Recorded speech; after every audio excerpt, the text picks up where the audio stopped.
आणि दरम्यान यावर काँग्रेसचे ज्येष्ठ नेते बाळासाहेब थोरात, यशोमती ठाकूर आणि रोहित पवार यांच्याही प्रतिक्रिया समोर आल्या। पाहूया।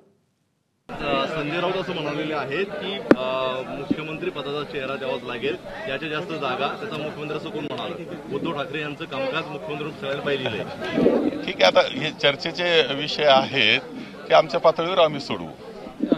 तयारी आहे त्यांच्या याला नाही, आम्ही चर्चेने हे विषय सोडवू, त्याच्याकरता वेगळं काही बोलण्याची आवश्यकता नाही।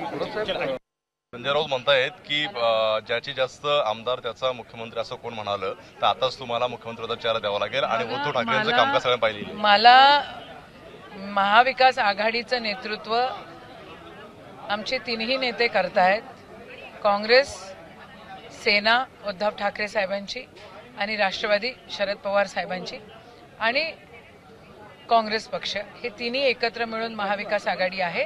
त्यांच्या बैठकीमध्ये काय ठरतं आहे हे आपल्याला सगळ्यांना दिसेल। महाविकास आघाडी जेव्हा आपण केली त्यावेळेस कोणालाच माहीत नव्हतं काय होणार आहे। त्यामुळे आता पवार साहेब राऊत साहेबांशी बोलतील, उद्धव ठाकरे साहेब असतील, काँग्रेसचे नेते तिथं बोलतील। त्यामुळे ही लढाई मुख्यमंत्री पदाची नाही, पण ही लढाई स्वाभिमानाची आहे। एबीपी माझा, उघडा डोळे बघा नीट।